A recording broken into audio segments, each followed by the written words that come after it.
Hi, how y'all doing? My name is Nas Wicko. I also go by Reckless Surge. If you know me on the music, probably don't, but yeah, I make music. Gotta plug yourself. Um, Today I'm gonna be doing an unboxing of some opticals I found out in Mexico from one of my buddies off Facebook. Uh, I'm gonna put more info down below, but his name, looks like he goes by Sul Zavala. It's kind of hard to pronounce his name. I'm not gonna lie, I can't pronounce that. Uh, Real cool though. There's a language barrier, so we've been talking through Google Translate. I'm not gonna pretend like I know him the best, but he's real nice. He kind of has a similar idea to me. For those of you guys who know, I've made my own optical buttons before, in my own personal joystick. Gonna do a video on that after this. But yeah. So I'm really into opticals. Kind of collect a lot of them, whether it be joysticks or buttons. I don't really like using switches because, you know, over time they end up being pressure sensitive and can lead to some issues. And if you want to win that set, you want to make sure controls are always perfect. And I don't know, I think it's cheaper to get opticals longevity wise because you don't got to worry about your stuff going out as much, you know. Anyway, enough of that. I'm getting into the video. So first off, package came from Mexico. Like I said, it took a little bit to get here, but it was pretty cool for what it was. He has his company that's called Azcrim Games. You know, as far as I know, they don't have a website. You have to talk to them through Facebook, but that's his company. This right here is the sensors and everything, which I'll get into in a second. My hand's a little beat up, sorry about that. Other thing that was really cool about it, I didn't know this. He was actually gonna send me 6 Jalisco buttons as well. Pretty nice for what they are. I didn't know I was getting those, so that was a free little bonus. Sent me a little shaft with, looks like he had some 3D printed pivots on there. Let me unwrap these. Yeah, one of them's for surely 3D printed, and the other one might be injection molded. The one on the left, I'm assuming, is a 3D print. That looks like that's more of a cleaner injection mold, if I'm correct. This is for the Hap Super, if anyone's wondering. I think they call it the IO Champion stick for IO, but it used to be called the Hap Super before Suzo took over and messed that up. IO does still make them though, and he actually makes his own optical PCB. There's a couple of them floating around in Mexico that is pretty interesting. I have a few other ones. Like I said, I'm gonna do a video next showing all my joysticks and buttons, so I can kind of show you guys what I have. Each of them are like a follow-up video of what they can do and how nice they are. But yeah, this is his lever that he has created out there. It's pretty nice. I haven't tested it out, but just looking at it, it definitely looks intriguing. More into that in a second.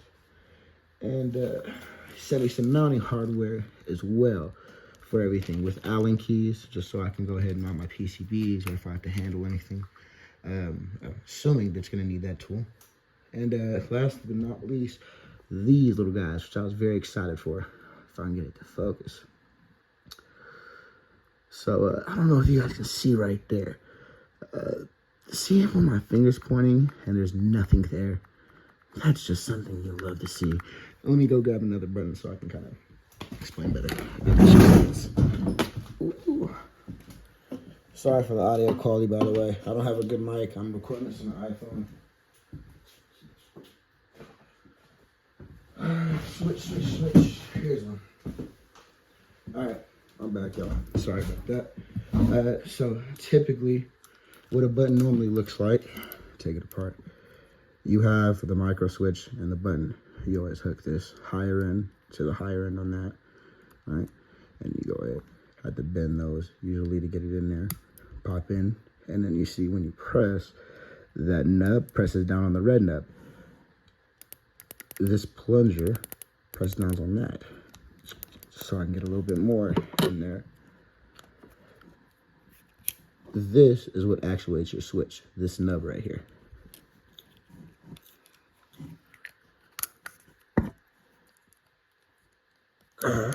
Sorry, I haven't really done videos like this, so Apologies if you guys aren't following it too well.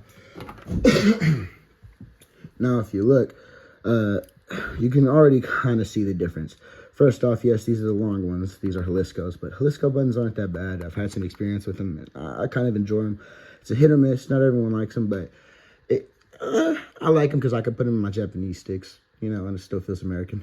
But as you can already tell, we're going to have a little bit of a difference. The way that these traditional cherry switches are made, there's a spring in them. That spring wears down over time. Let's see if I can bust this one off.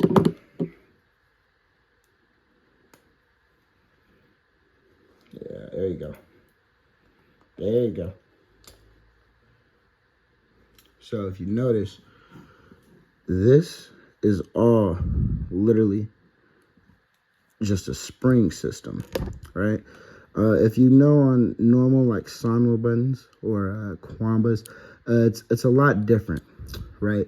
The way it works on those is it is a bearing on top of a spring, and when you push that bearing, it contacts the metal contacts that your PCB is hooked up to, the quick disconnects, right? For this one, it's a little bit different. You don't have a bearing on top of a spring. You're not relying on an extra spring that'll always have that oomph. The actual actuation is the spring. So over time, when you're beating these, as you'll see, these will start to stick. That happens eventually. This is a beat switch. That's why I took it apart to show you guys, but it's one reason why I don't like rocking these. Sometimes you just won't have that return. And on American sticks, there's an issue to where when that happens, you usually got to hit it real hard just for it to come back up. On Japanese sticks, there's the issue of them dropping because they're pressure sensitive. On American sticks, there's the issue of them dropping not because they're pressure sensitive, it's because we're knocking that spring back up. So it can be very, very annoying when, let's say, these KWJA switches, they're very rare, something you can't find that much anymore, right? You have to go out of your way to go find on eBay, or will it focus? I don't think it will. You have to go out of your way to go, there you go. You have to go out of your way to find these on eBay, or go find an old school MOS that actually has a solid set, which can be difficult.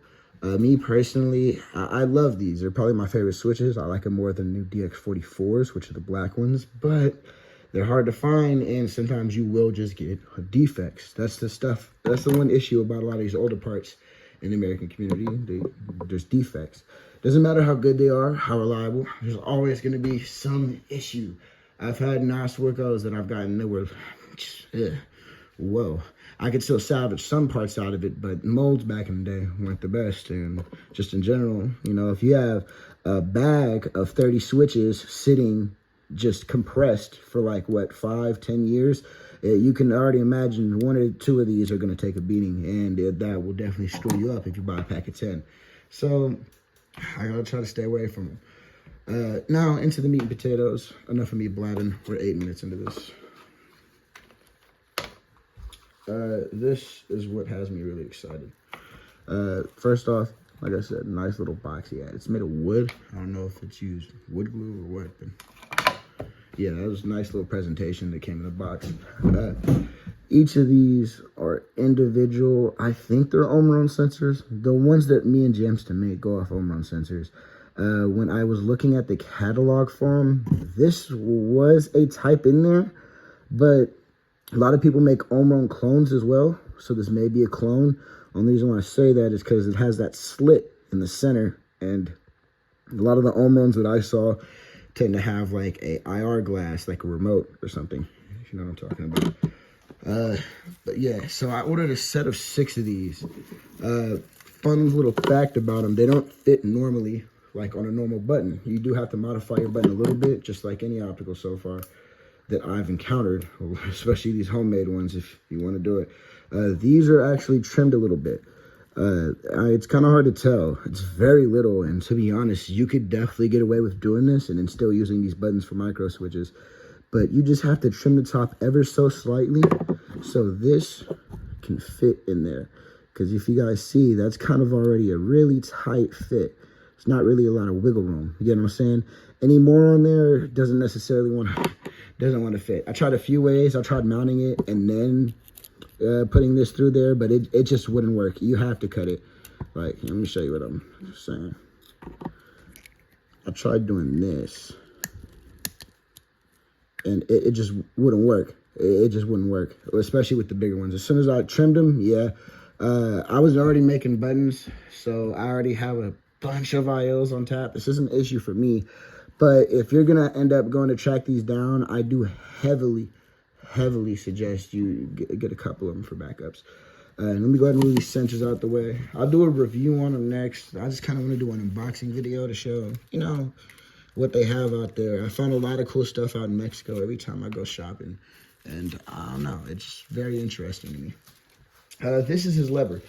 So, fun fact, this is a little bit different than all the other ones I've seen. This one is incredibly straightforward.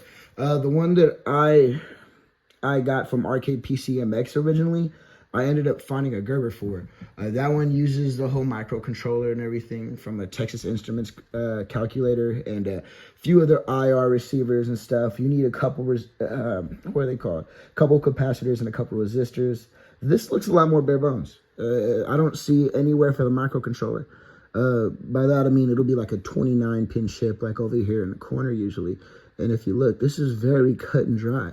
I know for a while people thought it was impossible to make these again, but people really forget. All it is IR emitters and receivers. And there's a few different versions that I've seen him make of these. So this right here, as you can see, has the bulbs that you have to bend at a 90 degree.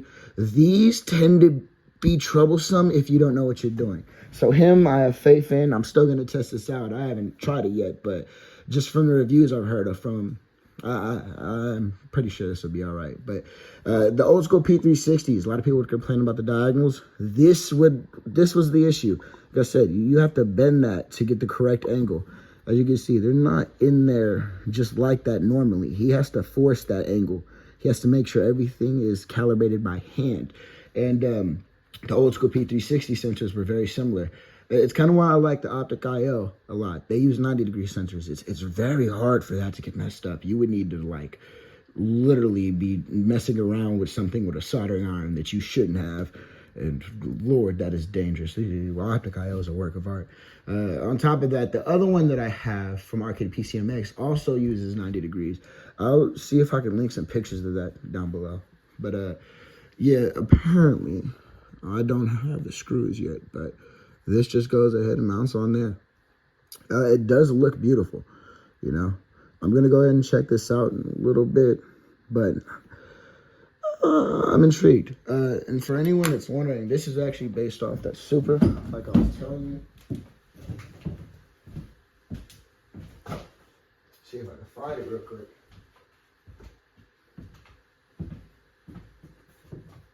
I have like 4 or 5 of them around here. And no, I just can't find them. Lord. Now here it is. This is the joystick I'm talking about. This is what it's based off of. Yeah, it's kind of dirty. I pulled this out of our arcade, an Arcade X or X Arcade main stick. So it was sitting in someone's garage for years, Lord. But this is what it's based off of. That's very intriguing, you know. It's not too much that he's added on, you know, but the machine top metal plate, yeah, seems like that's a machine Delrin insert as well. And I can't tell if this is 3D. No, it's injection molded. You can tell right there because that little spot. He is in Mexico, so some of the parts are used. Like, so, for example, this dust washer. Oh, it was kind of rough for wear. You know, I'm not mad, but, like, you know, you guys do got to remember they're in Mexico. They don't really have access to a lot of stuff. A lot of people in America don't like these joysticks, but to my understanding in Mexico, it's preferred because this is mainly what they have out there. It's just cheap and easy to find for them. But yeah, it's pretty much everything from the set. I can't really, you know, show you guys too much more that you guys haven't seen. But yeah, I'm gonna test these all out soon though. I'm gonna do a little video, but hopefully y'all guys end up, you know, liking them. Like I said, they're very intriguing. Yeah. Hope you guys enjoy.